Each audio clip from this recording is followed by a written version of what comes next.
"I've decided to start a new chapter without you," Margaret announced, tapping her crystal champagne flute with a silver spoon. Her words cut through the wedding reception like a knife, silencing the room of 200 guests instantly. I sat frozen, watching my wife of 35 years, smiling down at me from the head table. Behind her, our son Ethan and his new bride Sophie stared in shocked silence. To my right, Laura Mitchell, Margaret's executive assistant, attempted to hide a victorious smirk behind her napkin. My name is William Carter, and at 60 years old, I never imagined my wife would choose our son's wedding reception to announce she was leaving me. The ballroom at the Regal Crest Hotel in Nashville suddenly felt airless, as if every molecule of oxygen had been sucked out by Margaret's words. My hands trembled slightly, but I refused to crumble. The weight of hundreds of eyes pressed upon me. Family, friends, colleagues all, waiting for my reaction, for the inevitable breakdown. The silence stretched on for what felt like eternity, though it was probably only seconds. With steady hands, I raised my glass, meeting Margaret's eyes directly. "To new beginnings for us both," I said, my voice clear and unwavering. Then I took a careful sip of champagne. A few nervous laughs and whispers rippled through the crowd. Margaret's confident smile faltered slightly. She'd expected tears, screaming perhaps, or a humiliated retreat. My calmness clearly unsettled her. I rose from my chair with deliberate grace, smoothed the black wool of my father of the groom's suit, and walked over to Margaret's place setting. From my evening wallet, I withdrew a sealed manila envelope and placed it beside her half-eaten slice of wedding cake. "You'll want to review this privately," I said quietly, for her ears only. "Though I suspect privacy will soon be in short supply for you." Her eyebrows furrowed in confusion as I turned away. I made my way to Ethan and Sophie, kissed them both on the cheek and whispered, "I'm sorry about this. I love you both. Please enjoy your evening. This changes nothing about how proud I am of you." With that, I walked out of the ballroom, head held high. Only when I reached the quiet sanctuary of the hotel elevator did I allow myself to exhale fully. Inside my wallet, my phone vibrated. It was a text from my attorney, confirming that everything was in motion. "It's done," the message read. "Board notification complete. Divorce petition filed tomorrow morning." As the elevator doors closed, I caught a glimpse of my reflection in the polished brass. I looked different, somehow older perhaps, but also lighter, as if a burden I'd carried for years had finally been set down. I'd spent decades being Margaret Stone's husband, the elegant, supportive partner who had transformed her from an ambitious middle manager into the CEO of Brightwood Investments, one of Tennessee's most prestigious investment firms. I had organized charity events, hosted dinner parties for clients, and cultivated the perfect image of corporate success, all while raising our 2 children and burying my own aspirations. In the beginning, we truly were partners. We'd met at university, she studying business while I pursued art history. We had dreams of building a life where both our careers would flourish. But one opportunity after another pulled us toward her path, and somewhere along the way, my dreams became footnotes to her success story. "Just until Ethan starts school," Margaret would say. "Just until this promotion comes through. Just until we're more established."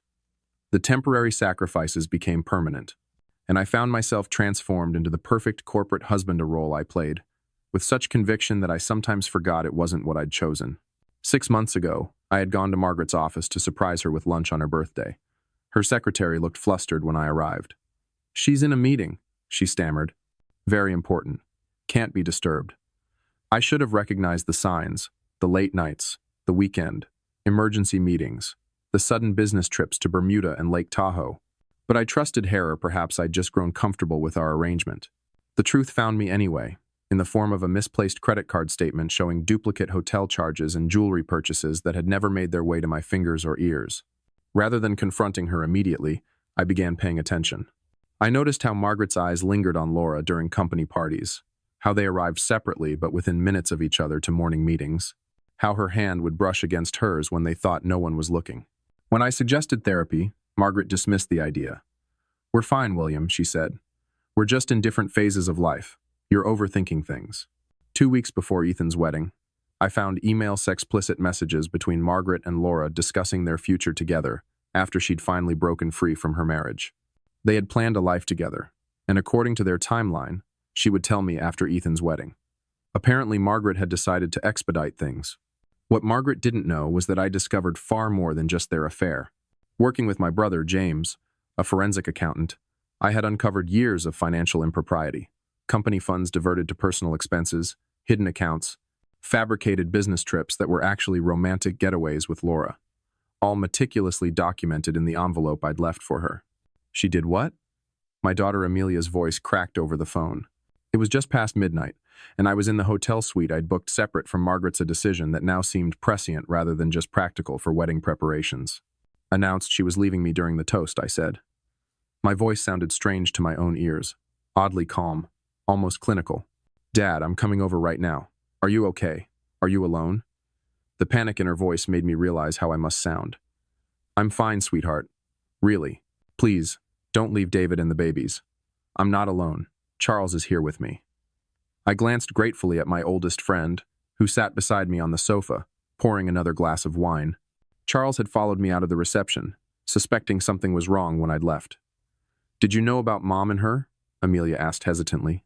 Yes, I said, taking a deep breath. For about 3 months now. And you didn't say anything? Dad, why? The question hung in the air. Why hadn't I confronted her immediately? Why had I continued playing the role of devoted husband? The answer was complex, tied to decades of identity built around being Mr. Margaret Stone, of putting family peace above personal dignity, of maintaining appearances. But there was another reason, one that Amelia would soon understand. I needed time to prepare, I said finally. There were complications I needed to address first. Charles squeezed my hand. He was one of the few people who knew exactly what I'd been doing these past months. The meetings with attorneys, the careful documentation, the strategic planning. Mom texted me, Amelia continued. She said you'd done something terrible, that you've destroyed her career and reputation out of spite. She sounded desperate, Dad. A bitter laugh escaped me. I imagined she would see it that way. What did you do? I sighed. I exposed the truth, Amelia. Nothing more or less. Your mother has been embezzling from the company for years to fund her lifestyle with Laura. The evidence was irrefutable, so I made sure it reached the right people. Silence filled the line before Amelia whispered, Oh God. I'm sorry you're caught in this mess, darling, I said. I truly wanted to spare you and Ethan as much as possible. Don't apologize, Dad. You're not the one who should be sorry, she said, her voice hardening. I just can't believe she would announce it like that at Ethan's wedding of all places. What a selfish, cruel thing to do. The sound of a baby crying came through the phone. I have to go, Amelia said. Lucas is awake, but I'm coming to see you tomorrow, okay? No arguments. After we hung up, Charles poured me another glass of wine. To the liberation of William Carter, he said, raising his glass. I clinked my glass against his. To reclaiming my life and my name, I replied. The day after tomorrow, I would file paperwork to resume using my maiden name, Carter. William Carter. It felt both foreign and familiar, like rediscovering an old piece of myself long tucked away. The morning after the wedding brought unexpected clarity. I awoke to 32 missed calls from Margaret, from friends, from Ethan, and most surprisingly, from several board members at Brightwood Investments. My phone buzzed again as I was brushing my teeth, Margaret, for the 33rd time. I silenced the call and texted Ethan instead. I'm fine. So sorry about yesterday. Breakfast tomorrow? His response came quickly. Mom's freaking out. What was in that envelope? The truth, I replied simply. Tell her to call her attorney instead of me. I had barely set my phone down when the hotel room phone rang. The front desk informed me that Margaret was in the lobby, demanding to come up. I'm afraid that won't be possible, I told the clerk. Please inform Miss Stone that any communication should go through our respective attorneys. Charles emerged from the guest bedroom, looking sleep, rumpled but determined. What's the plan for today? He asked. I smiled, surprising myself with how genuine it felt. First, breakfast. Then I'm meeting with my attorney at 11 a.m. to finalize the restraining order. After that, I'm viewing apartments. Restraining order? Charles raised his eyebrows. A precaution, I said.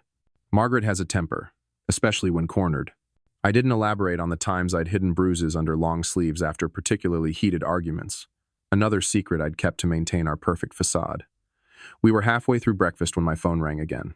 This time, it was Elizabeth Harper, the chairwoman of Brightwood Investments Board of Directors. William, we need to talk, she said without preamble. The board has called an emergency meeting for this afternoon. The allegations against Margaret are, well, frankly, they're explosive. We're bringing in outside auditors, but what we've seen already is deeply concerning. I understand, I replied. Thank you for the update. There's something else, Elizabeth continued, her voice softening. I owe you an apology. There were rumors about Margaret and Laura Mitchell that reached board level. We should have investigated more thoroughly. A chill ran through me. How long have these rumors been circulating? Almost a year, she admitted. But Margaret assured us it was nothing, and we took her at her word. I'm truly sorry, William. A year. The timeline hit me like a physical blow. I thought back to the company Christmas party last December, how the conversation had awkwardly halted when I approached groups of executives, how wives I'd known for decades suddenly seemed unable to look me in the eye. They had all known, or at least suspected, while I remained oblivious. After the call ended, Charles studied my face. Are you okay? No, I admitted, but I will be. Later that morning, as we prepared to leave for my attorney's office, my phone chimed with a text from a number I didn't recognize. You've made a terrible mistake. This isn't over. L. Laura. I showed the message to Charles, who frowned. You should show this to your attorney. It could be interpreted as a threat, he said. I nodded, forwarding the message to my lawyer. As we stepped into the elevator, my phone rang again. This time, it was Amelia. Dad, I just saw Mom, she said, her voice shaking. She's saying crazy things that you planted false evidence, that you've been planning to ruin her for years. She says she's going to contest everything. Of course she is, I replied calmly. Let her try. She said something else too. Amelia continued hesitantly.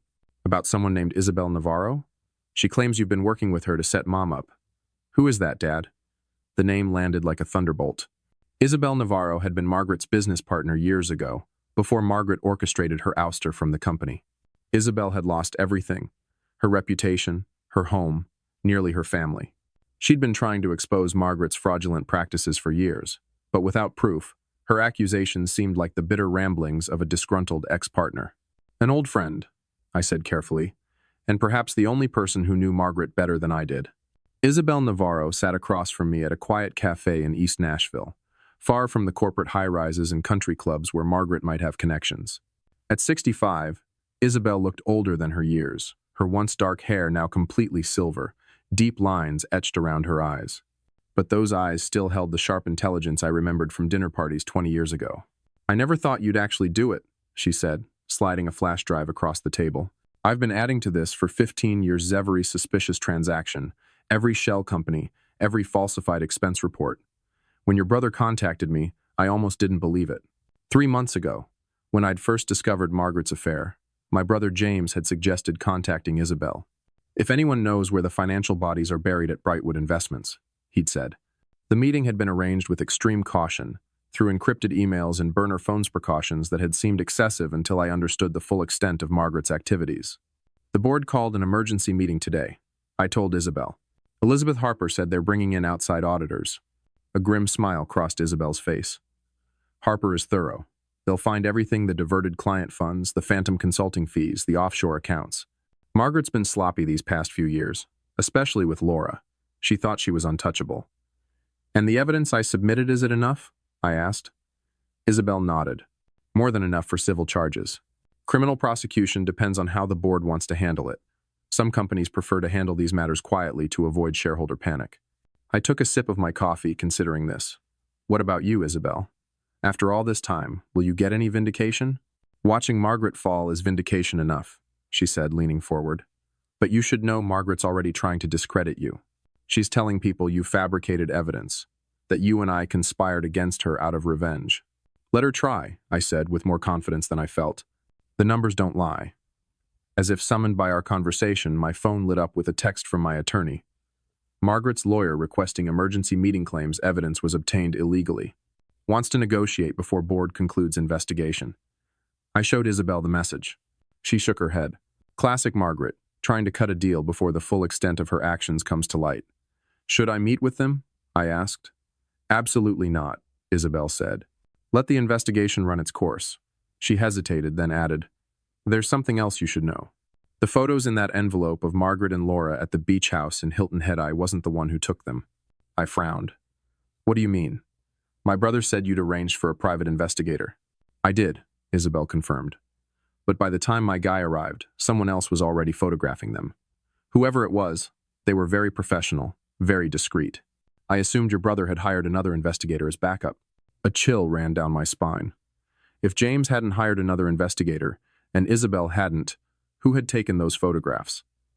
Before I could process this new information, my phone rang. It was Ethan. "Dad," he said, his voice tight with tension. "Mom just showed up at our hotel. She's demanding to talk to you. Says she knows you and Isabel Navarro are trying to frame her." There was a pause. "Is that true? Are you working with Navarro?" "Ethan, it's complicated," I said. "Is it true?" he insisted. "Yes," I admitted. "Isabel has been helping me gather evidence." "God, Dad," he said. "Mom's saying you two planned this for years, that you've been involved. Please tell me that's not true." The accusation stung, even as I recognized it as a desperate attempt by Margaret to shift blame. "Of course it's not true," I said. "I only contacted Isabel after I discovered your mother's affair." "So you've had this plan since before the wedding," he said, the hurt in his voice palpable. "You let me go through with it knowing you were about to destroy our family." I closed my eyes, the weight of his judgment pressing down on me. "I never meant for any of this to happen at your wedding," I said. "That was your mother's choice, not mine." The board meeting lasted 6 hours. I wasn't present, of course, but Elizabeth Harper called me afterward, her voice heavy with a mixture of anger and regret. "Margaret has been suspended pending further investigation," she informed me. "The preliminary audit confirmed most of the allegations. The board has voted to cooperate fully with authorities." "Thank you for letting me know," I said. "There's more," Elizabeth continued. "We've frozen several accounts, including the joint personal accounts you share with Margaret." "I'm sorry, William, but it's standard procedure in cases like this." My heart sank. I had anticipated this possibility and had already moved some funds to a separate account, but most of our assets remained tied up in joint accounts and investments. "I understand," I replied, though the reality of my new financial situation was only beginning to sink in. "For what it's worth," Elizabeth added softly, "I've known Margaret for 20 years, and I never suspected this level of, betrayal doesn't seem adequate, both professionally and personally." After the call ended, I sat in my hotel room, staring at the wall. The past 48 hours felt surreal, as if I were watching someone else's life unravel. My lawyer had advised me to remain in Nashville until the initial legal proceedings were underway, but the hotel was becoming increasingly uncomfortable. Margaret had attempted to enter my room twice more, forcing management to post security in the hallway. A knock at the door startled me. "Dad, it's Amelia," she said. I opened the door to find not only Amelia but Ethan as well, both looking exhausted and conflicted. "We needed to see you," Amelia said, stepping inside. "To hear your side directly." Ethan followed, his expression guarded. "Mom's saying some pretty wild things about you and Isabel Navarro conspiring for years, about you setting her up," he said. "I imagine she is," I replied. "Your mother is desperate right now, so it's not true." "Dad," Ethan pressed, "is it true?" "I only contacted Isabel 3 months ago, after discovering your mother's affair with Laura," I explained. "Isabel had evidence of financial misconduct that I didn't have access to. That's the extent of our conspiracy." Amelia leaned forward. "Why didn't you just confront Mom when you found out about the affair? Why go through all this investigation?" I considered how to explain the complex calculations I'd made in those first shocking days after discovering the affair, how I'd realized that a simple divorce would leave me financially vulnerable, how Margaret would likely use her position and connections to control the narrative and minimize any settlement. "Because your mother wouldn't have faced any real consequences," I said finally. "She would have divorced me, married Laura, kept her job, and most of our assets. I would have been left with whatever she deigned to give me." I paused, meeting their eyes. After 35 years of supporting her career at the expense of my own, after raising her children and building her social network, I deserved better than to be discarded so easily. Ethan rubbed his temples. "I get that, Dad. I do. But what you've done, it's going to destroy her. Her career is over. She might face criminal charges. Those are the consequences of her actions, not mine," I replied firmly. "I didn't create fake evidence. I simply exposed what she was actually doing." Amelia reached for my hand.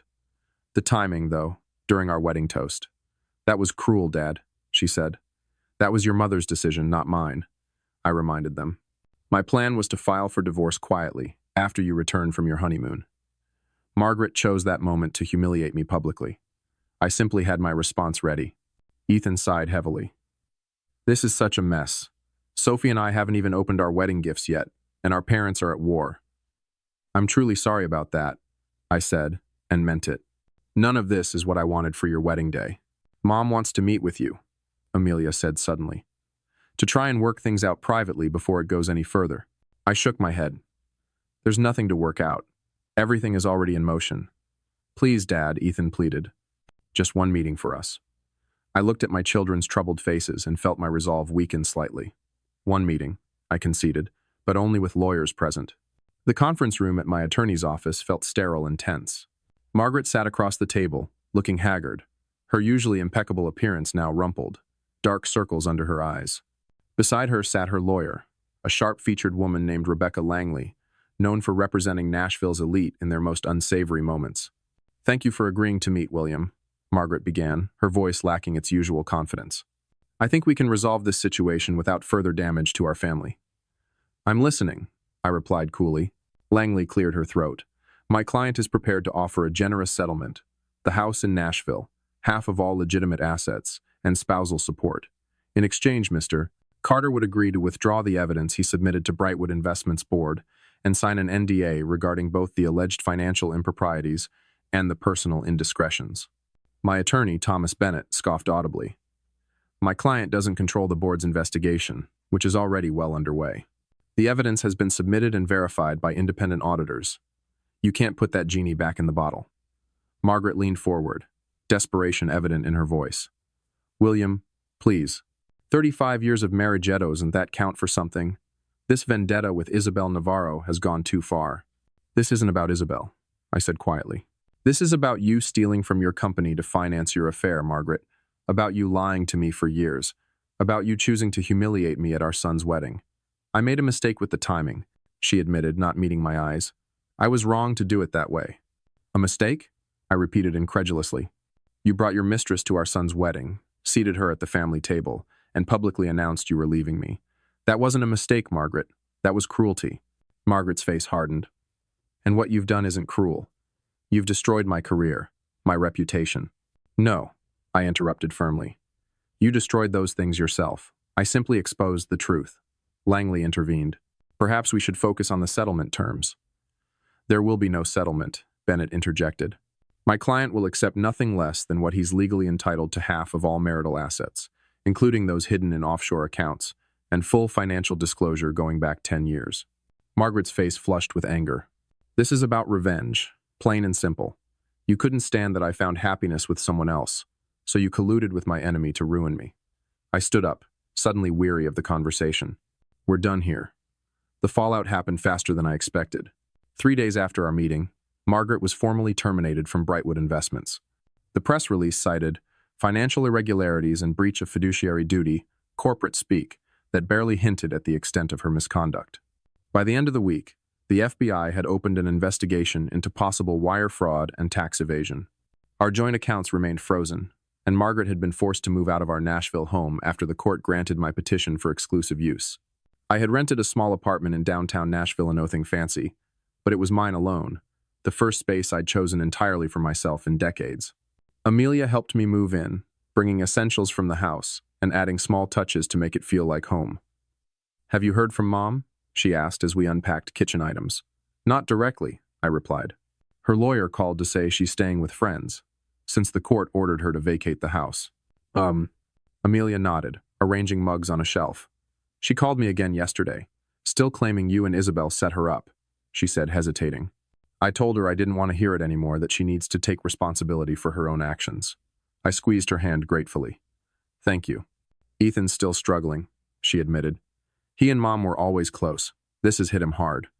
I know, I said softly. I never wanted to come between them.